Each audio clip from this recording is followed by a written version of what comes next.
Welcome into the Dad Verb Podcast. On this episode, we are going to be chatting with one of our Discord members, longtime viewer and kind of subscriber to the Dad Squad over here, Dr. Kazu Suzuki. If you're watching on YouTube, you're seeing a new face. But we're also joined, as usual, by Andrew Saunders and Ben Brown. We like to start off our episodes with just a little bit of a sick check. And I think up to this point, our families have been healthy. And I'm sorry, guys. I'm breaking the streak. Right now, I got sick. I know. No. I have a work conference to go through next week. We can't have nice things. I know. That's it. I'm drinking this hot water in this little thing that's going to be keeping me afloat throughout this episode. My voice, I think, sounds normal, but my throat feels like I'm swallowing a little bit of glass. So not feeling it. Saunders, we'll start with you. We'll go Ben. Good. We're good. Yeah. When are you not good? No man? sicknesses. When I are you will not let you good? know when we are. No, we're doing great. No sicknesses, other than it's like -20 here. You know, it's not that bad. It's 33 right now, but it was earlier yesterday. It's 40 degrees over here. Ben, how you doing, man? How's your family? Good. Kids are all doing well. Everybody's healthy at the moment. So hopefully we stay that way. We've got a vacation coming up in a couple weeks. So it's prime time for somebody to get sick. Every time we've had guests on the show, I feel like they're the ones who break the streak for us. I think we're like 2 for 2 or 3 for 3 for like our guests having sick members of the family. Dr. Kazu Suzuki, how's your family doing? Are they sick? They're good? Oh, my family is doing great. Thank you so much. Oh, there it is. Wait. Oh, it's Amber's fault. I should tell you, my hospital, I'm not sure if I could name it or not. My hospital is completely full. Oh. So is all the neighboring hospital. Mm-hmm. Oh. So don't be complacent. Be careful. Wear a mask if it's crowded. Get all your vaccines. Don't be complacent. Babies should get RSV shot if it's available. Please do. We covered that on the last episode, right? Let's talk about last episode. If it's available, get it. Absolutely. So if you guys didn't know, I didn't do a good enough introduction. So Dr. Suzuki here, Kazu, we're just going to call you Kazu throughout. Do you want Dr. Kazu? No, call me Kazu. It's easier. I'll call you Doc. No, I'm kidding. All right, Kazu. No, Doc's fine. Call him late for dinner. That's fine. Kazu is he's based out of Los Angeles and he's a podiatrist. He's kind of chimed in on the Discord for a couple different things. He suggested good running shoes for me. He is an athlete, which we'll dive into because after kids, life changes. So I definitely want to open up on that. And he's vegan, vegetarian, right? Or is it vegan or vegetarian? Vegan. Those are different things. Yeah, kind of. Well, vegetarian means you might drink milk, you might eat cheese here and there. Exactly. What's your deal? Where are you at? My deal is mostly vegan, although I'm a fish on weekends. I'm fish eating vegan. All right, there we go. I can go deeper into that. How that lifestyle might translate to your relationship with your wife, your kids? Is that something that you desire for them or that they've shown an interest in? We'll dive into all of that. Again, I apologize for breaking the streak, guys, for the sick checks. That's on me. That's on me, but that's just how it is. Right. And then for everyone listening, next couple of weeks might be a little topsy-turvy. I'm out next week. Ben's out the week following, so we might have some fillers, some gaps filling in. So just be on the lookout for that here in the Dad Verb Podcast. Also, I'm trying a new color scheme. If you like it, drop a comment. If you hate it, stay quiet. Okay, no. or you guys suggest different colors in the background, and I'll do whatever the comments say. I'll do that. Anyway, Kazu, so happy to have you on the show. Again, longtime contributor to our Discord, adding valuable feedback and all that. And I guess the first thing I do want to talk about that I kind of do want to open up on is what you mentioned on about being a vegetarian and all that. You mentioned pre-show that it's something that you do, but it's not something that you said your wife does eat meat, right? Yeah. So as a parent, you've got kids, your choices, your lifestyle. Is that something that, that you'd like to, try to get your kids involved in as well? Or are they just eating dino nuggets and it's all good? Where are they at, It's not my kids, man. Jeez. No, if anything, the bottom line is what we want, what we we want what's best for the baby. I have a 7-month-old son, and I want me and my wife, we want what's best for him. So basically, what does that mean?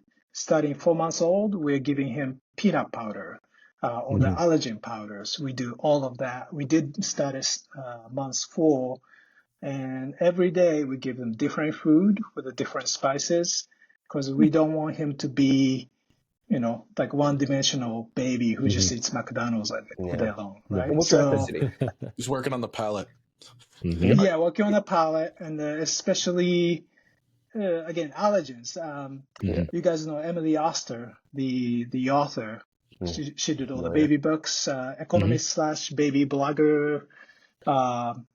And she says, she summarized in one advice to the new parents is give allergen to the babies, because we have all these babies, you guys know probably, have egg allergies, peanut allergies, this allergy, that.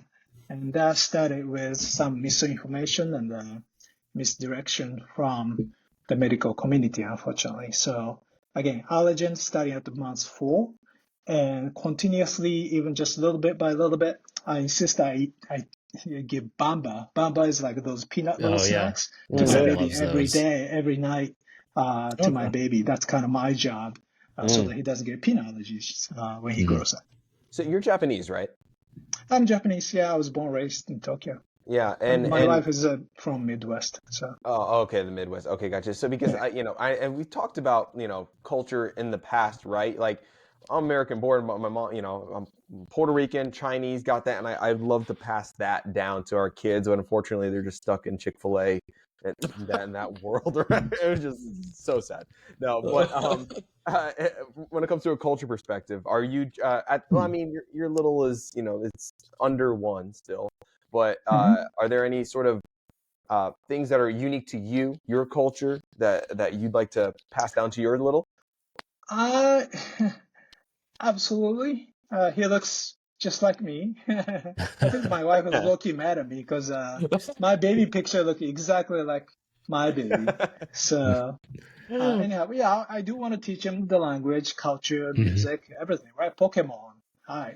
How can you miss Pokemon? You said it. He said it. And you're gonna drop it. And there it is. And that includes the food and the culture, spices, everything. So I definitely want to pass that on to my baby. And what else? What else were we talking about? The food or the? Tell me your question again. So we were talking a little bit beforehand, because I think we've gone into food multiple times. I mean, I'm a foodie, and for the record, we had chicken tikka masala tonight, and the 2-year-old scarfed it down. So you know what? That sounds good. Actually, that's great. That does sound good. Food, and I'm into that. But you were talking a little earlier about how you and your wife have decided to handle your vegan diet versus her not vegan diet, and how you're doing that with your child. I think it'd be good to just hear how you're navigating that, because I think the rest of us are all omnivore carnivores, and that isn't something that we have had the opportunity to discuss with someone who has made the choice to be vegan, and how they've handled that in a relationship where everybody isn't right on one dietary program. Yeah. I to be honest with you guys, I don't really take it that seriously, or it's not one of the nice it's ones, not like huh? He crumples the McDonald's bag and puts it on the side. No, again, going back to my original point, we want what's best for our baby, and I think we want our baby to be omnivores, right? And if he decided to be a vegan after he grows up, and that's all the powers to him. Same thing with religions. There's my family is primarily Buddhism, and I have an aunt who's a devout Christian. But we basically we had a talk. We basically made a decision that we're not going to push the religion down his throat. That we already agreed on that. So after he grows up, if he decides to go to Zen temple down the street and meditate, and all the powers to him. On the other hand, if he wants to go to church and become born again, Christian, that's his choice. Cool. I think we want to give him the options, right? Give him options, give him the best education, give him the best, healthiest environment, and be the happiest baby as he can be. That's what we want. So we don't really go into heated argument or anything between me and my wife. Yeah. So up to this point, you're 7 months in, right?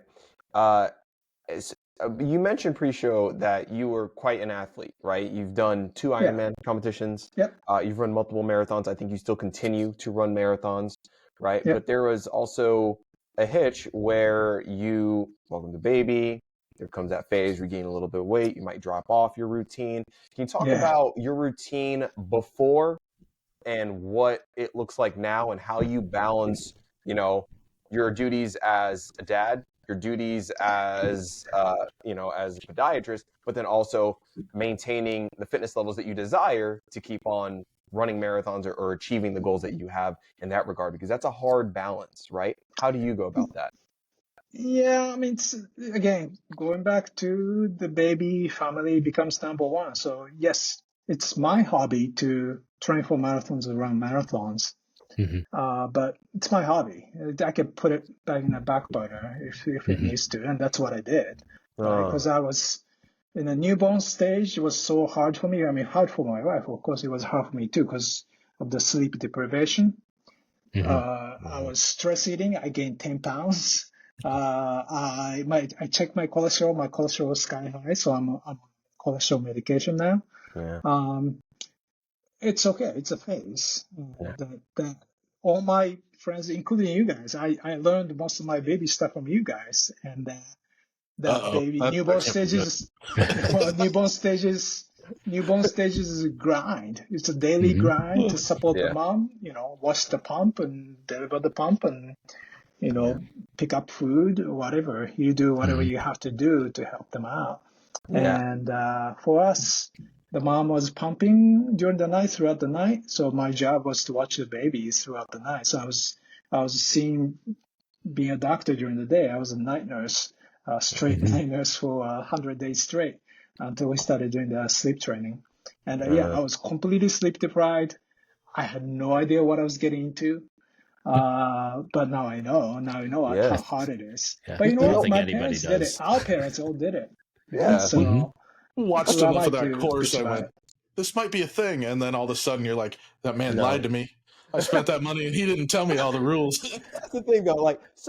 No matter how many YouTube videos you watch, no matter what, nothing preps you for that. Nothing can prepare you for those first 3-4 months. And that's the hard reality, especially on Discord. It's like, hey, what's the best way to do this? I'm like, sometimes, and other people have said this, it's like, you just got to grit it. You just do out. it. Yeah, it just sucks. Those early months, it's tough, man. It's sleep deprivation. It's up, but your life will get back to it. But and even when we went to have our second, when we had our daughter almost a year ago now, I had to ask my wife before my daughter arrived. I had to go back to her and say, "How did we do sleep? When we had our son, I don't remember what that sleep schedule looked like because we were it was almost 2.5 years between our 2 kids. Yeah. And I did not remember what that was like and what that grind was. And luckily I think it's easier with the second because you sort of just fall back into that routine. You just know how it goes and you just do it. Yeah. But yeah, I had to have her remind me exactly what that was like until we got back into it. And I was like, oh, that's what this is. Okay. Yeah. I must have kind of pushed it to the back and gone, yeah, let's do this again. It's fine. Yeah. I feel like sometimes it's harder for me to, I guess, empathize, because it's I'm not even that far away from it, but we're officially done, with kiddos and stuff. And when I hear, new dads, that are going through that early phase, I'm just kind of yeah, it sucks, but you'll be all right, but it ends eventually. Okay. Yeah. And that's why it's important for guys like you, Kazu, and all those guys who are just that are kind of still just a little bit just fresh past that phase that they can empathize a little bit more. Yeah, we were there. They have better tips. So I'm yeah, no, it sucks, but I still remember we were doing a couples therapy after the fact, and the therapist told me, "Hey, it gets better. It's gonna be okay." And I almost snapped at her, that's something you say to suicidal teenagers. It gets better. It's gonna be okay. Give me something.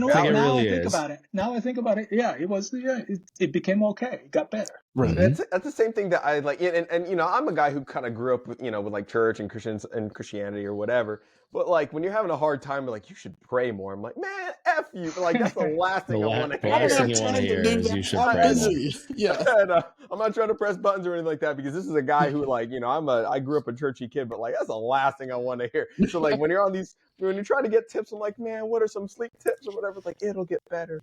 Like, man, hindsight being 2020, right? Yeah, I think the one thing I can compare it to is that first week of boot camp. Because that first week of boot camp, everybody's yelling at you. You don't know what's going on. You're exhausted. You're walking more than you've ever walked in your entire life because they won't put you in a car, right? I mean, for most people, you go from not walking a mile a day or 2 miles a day, right, to walking 4 to 5 miles a day because you're just walking everywhere. And so I really think, like, looking back, the only other time I've been as exhausted as I was when I had newborn was that first couple weeks of boot camp where you're just confused and hungry all the time and you can never get enough sleep and someone's always yelling at you. The difference is at boot camp, you can understand the words. With a newborn, they're just yelling and you don't know why they're mad at you. They're just mad at you. Just go through your checklist and hope you figure it out. Is it a diaper? Are they hungry? Are they tired? Just go through the list of all the stuff you did wrong. Why are you screaming at me? Yeah. So at 7 months now that you're in it, what does your day-to-day look like? Do you feel like you've got you're kind of fallen into a decent routine, or are you kind of dealing with sleep regressions? Like, where's your current phase of dad life at right now? No, we're at the awesome stage because we did a sleep training starting at month 5. We did a Faber thing, right? I'm sure you guys know method. what that is. Yeah. So you let them cry out 5 minutes, 10 minutes, 12 minutes, something like that. I'm sure you can Google it and find out. What we did, and it was hard for a couple days, and after that, boom, it was like completely different kid. He sleeps through the night, like 11, 12 hours almost. That's amazing. There were a couple of times that we didn't even have to walk into the room. Yeah. And again, that was like a life changing. I was like, wow. Yeah. So I can work, I can sleep, and you know, baby's not right moving now. It's baby's not still just immobile. yet. Yeah. Right. So that's actually you're in a great spot. The moment start moving, awesome spot. Yeah. They're not moving and they're sleeping. That's really, you've hit that that sweet spot. I know. Yeah. Dude, I got easy right now. Yeah, our 1.5-year old, man, I'm telling it's she is into everything, but I don't know. It's just weird having a daughter though, because like she is my biggest crush. She is like just the best. Like I love it, but man, she pushes my buttons harder than the boys. But for whatever reason, I'm like more cool with it. I don't know, man. Yeah, I get it. She's the youngest. She's the princess, and I definitely. Definitely not immune to that, for sure. My daughter refuses to use her baby sign language, even though she knows it. She just looks at me and bangs on her tray and screams and just goes, when she wants more food. And I look at her and go, sweetheart, more. Sweetheart, and she just refuses. She just yells at me because she knows eventually I'm just going to hand her the food anyways because I know she's upset and I can't stand watching it. You. Oh, 100%. 100%. You're the one being trained. She knows what she's doing. So my 10-month-old has just started doing more. She's nonverbal, right? She is 10 months old. Like we have the right, but she's now doing more. I don't think she's doing it in context, but she's definitely like picked that up from her sister and starting to do it. And she's actually we bought her one of those, you know, the like standy things where they bounce. Yeah. Well, we bought one with wheels. So she can one of those scoot herself around the room, and it's basically like a 9-month-old with bumper cars. It's just a demolition derby. Yeah, exactly. So she loves it because the dogs get out of the way. I love it because she clears the dogs out of the way. But she's finally started recognizing humans, so she'll like go to mom, go to dad, go to sister. And so that's kind of cool, even though, right, she's nonverbal at this point. I mean, it's not because there's anything wrong. She just can't articulate mama, dada, right? She's 10 months old, but she's like, she'll make eye contact and she'll scoot, and it's like, this isn't going to be good when she got crawling. You get the rolling sound. You're like, dada. It's like Jaws. Beware your ankles. with our first two boys, I feel like we didn't do as much of the sign language. I don't know if it's like this like, explosion of Miss Rachel or something like that or what, but like our daughter, there's so much more like, you know, use with the hands with the more and then the all done and just like, well, no, that's not all done. What's all done? No, that's all done. Finished. All done. All done. Yeah. Finished. Yeah, finished. Yeah, she'll just be like done. More finished milk, please. Yeah, milk.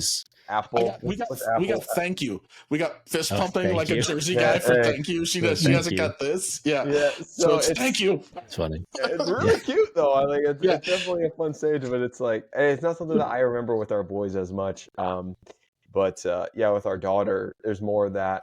But she, I wouldn't say she's like slower to talk because I think she's like she's doing fine. She don't talk.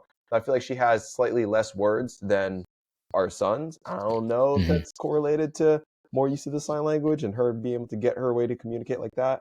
But or maybe that's just how she's developing. She's fine. She's on track. But they know. I'll tell you what, my 2-year-old she's getting contextual clues. Like my uncle left his water bottle under his chair. He got up to leave.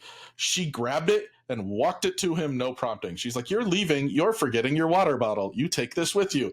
And we're all just like, where did she get this? Where did the that belongs to him. He's going away. Take it. Like, don't leave your crap in my house. Come from a 2-year-old, right? But she's doing it all over the place. Like, just tonight we were talking. So I made naan and chicken tikka masala and rice, and my dad was trying to get her to eat naan, rice, and chicken in like a little wrap, right? And he's like, "Do you want the sandwich?" And she just goes, "No." Like, there was no hesitation. There was no. She understood the context. She understood the question, and the answer was no.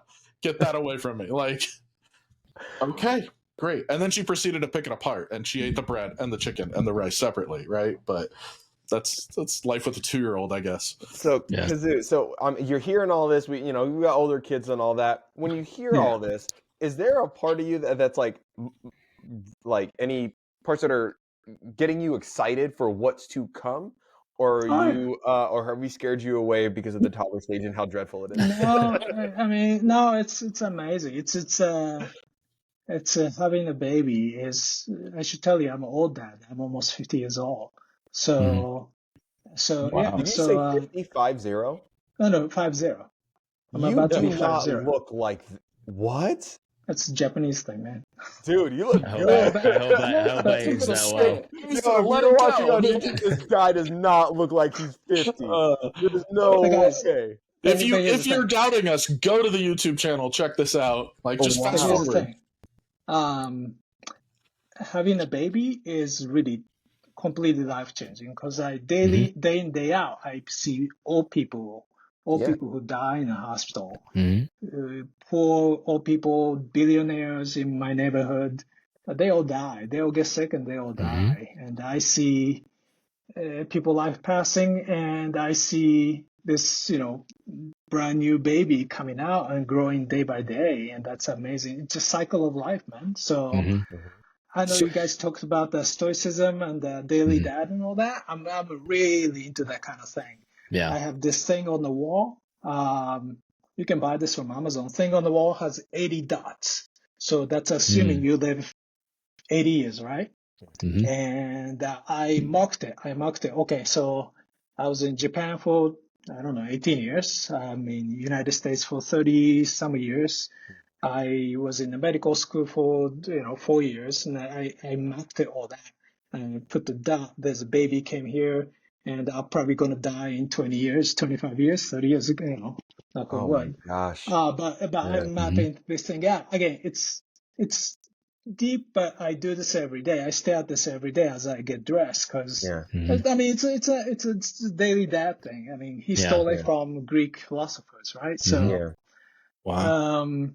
Okay, so it's deep, but you don't want to be oblivious that there's a cycle of life thing going on, and we will pass soon. But just be careful what you say and what you do, or do the right thing, kind of thing. Wow, so that's what I do every day. So I'm conscious of that, but I don't like to dwell on it too much because it just freaks me out sometimes. Where it just I don't know. I feel like this heaviness and just like, like I already see my 6-year-old. I'm like, dude, like you were a baby yesterday. And it just thinking about the passage of time and how fast it is, how I'm already at the precipice of like my 20-year high school graduation. I'm like, that did not feel like it was 20 years ago. It's just weird to think of, understand, like to really dwell on the passage of time. So I like trap myself in that naive, oblivious stage because I feel like peace there sometimes.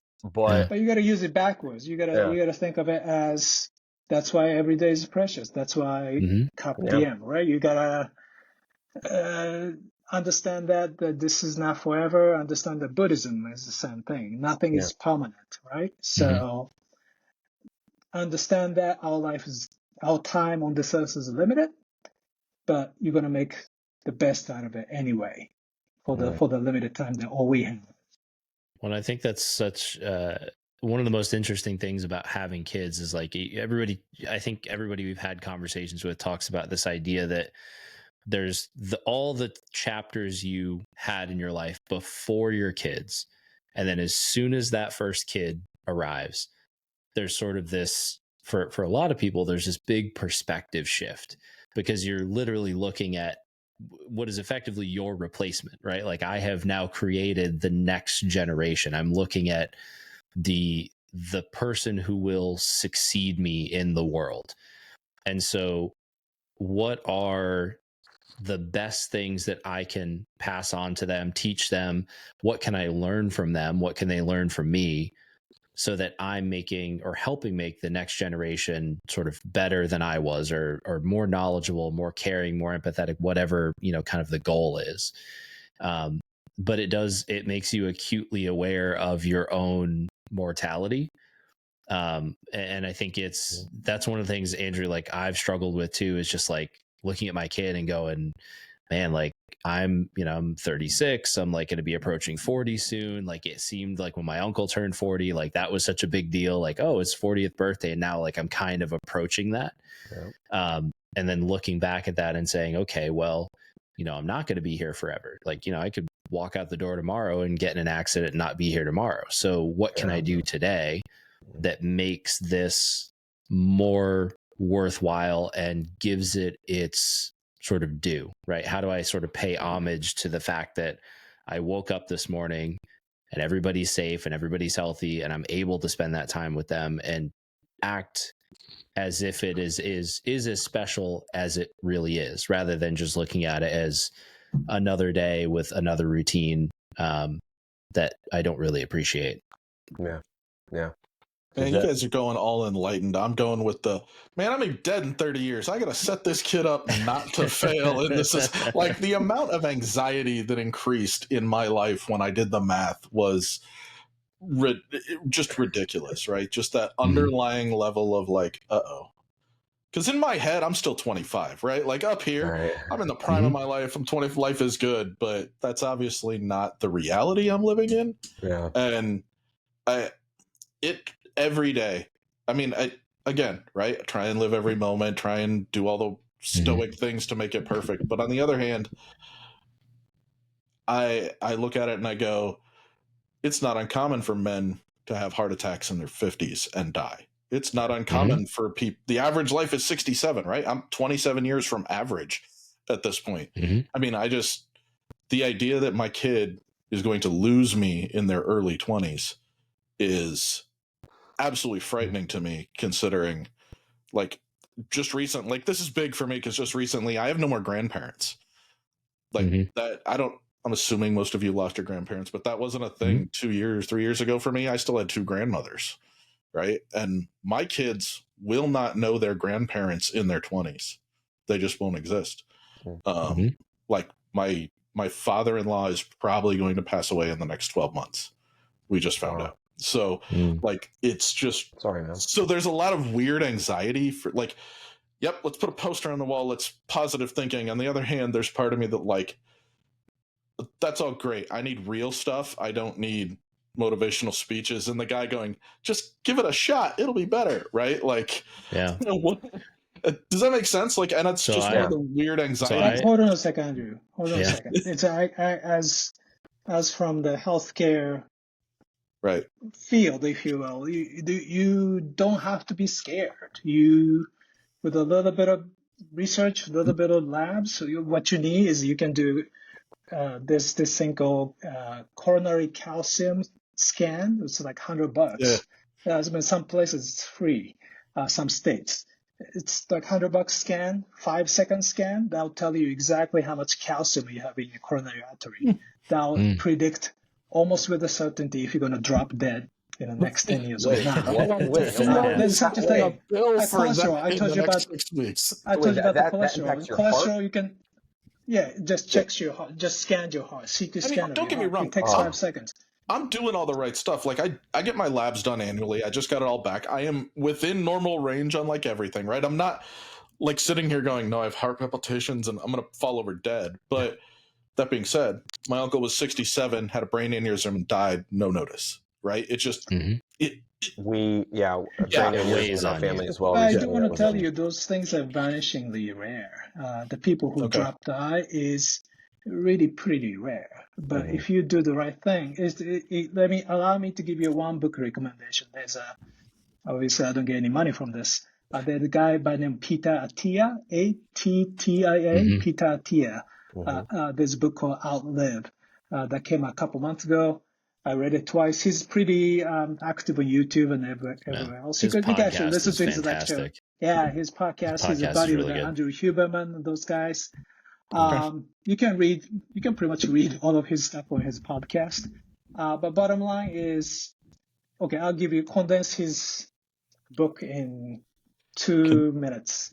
Exercise every day. Cardio maybe 3 times a week, and maybe weight training in between. You have to move every day. That's the best way to extend your health span, not just live longer, but stay healthy. What else? Diet. He doesn't want to really get into diet, but obviously cut out the junk. Don't smoke. Don't drink. Cut out processed food. Those are pretty good basic stuff. I can tell you that Mediterranean diet that we say is probably the most best studied diet in the world. Mediterranean diet. So salads, beans, maybe fish on the side for omega-3 and protein. That's why I eat little fish on the side, but I'm mostly vegan. I'm mostly plant-based guy. Part of it is ethics because I love animals, but mostly it's for the health reasons because I want to stick around, right? I look at the map, my map of 80 years. Right. I want to stick around to see my son. And I'm way ahead of you guys in terms of aging. What else? So exercise every day.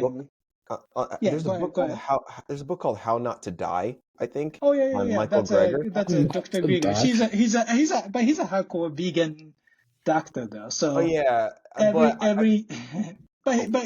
then again, I read his book. He has a really good point, and again, his point is valid.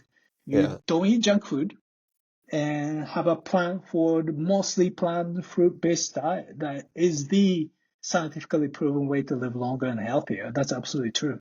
I think if I were to thinking about this conversation, if I were to have one action item for myself, and maybe you guys can do this with me too, right? If you were to do one action item, whether that's move more, eat better, whatever, I think if there's one thing that I could just try to improve on this week, for me, I think, and because of the workload and stuff like that, I haven't been working out as much, but I think just eliminating processed foods. And you realize how much of it you consume, whether that's deli meats or whatever, less processed food, breakfast bars or how that kind of stuff.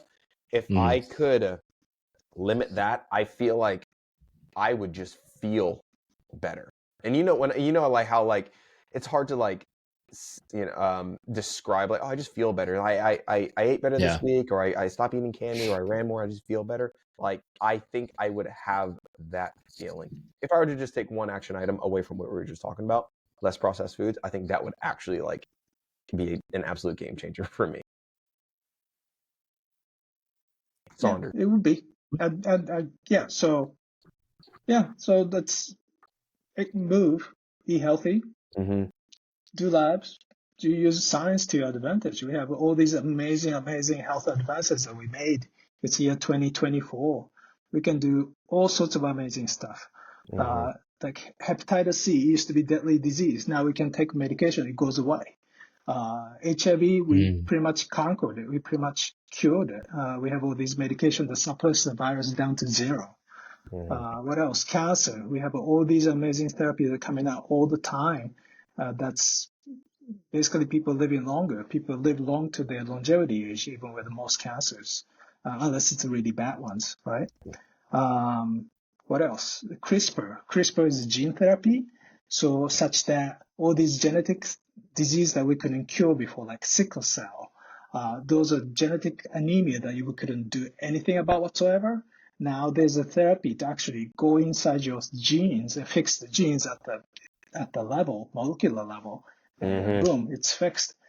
So there's future is bright, guys, in terms of that. But in the meantime, exercise and eat healthy. So and sleep, all the basic stuff. They're not that difficult, and they don't cost that much money. They don't cost sleep that much. That's actually a bigger deal than I think most people. That's something that we lack in sleep. I understand. Sleep is a tough one. It's a tough one, but they still have to, we can always cut out some TV time and get a little more sleep for your health. Yeah. Whoa. You're cutting out my Real Housewives for sleep? What?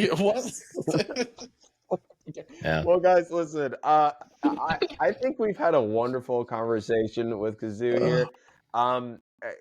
Do we have any final words before we kind of sign off here? Ben, Andrew, is there anything that you kind of wanted to close with? If not, we'll leave the final word to Kazu, and we'll give him the floor to the end. You guys have anything? I'm good. No. Great conversation. Appreciate your time. Thanks for joining us. You're welcome. Kazu, Doctor, thank you so much for joining us. For any new dads out there, is there any words of encouragement, any tips that you kind of want to leave off before we kind of sign off? We'll leave the final word to you, our guest.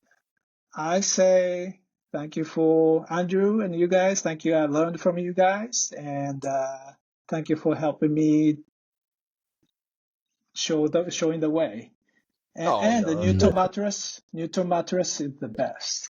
Hey, there we go. There you go. Not we got two of them. Not sponsored? I thought it was sponsored. I was. Anyhow. You know what's funny about that? Literally, they reached out to me like, "Hey, we got a new thing," and I'm like, "Guys, I think I'm gonna start stopping the baby gear reviews. I think my time is done with that." And they're like, "Yeah." I was like, "Yeah, no." I love them anyway. Yeah, there you go. Hey, Newton has been a great product though, so there you go. That's our final sign off, guys. It's a product plug. Anywho, an unpaid product plug. All right, there you go. That was excellent. Unpaid.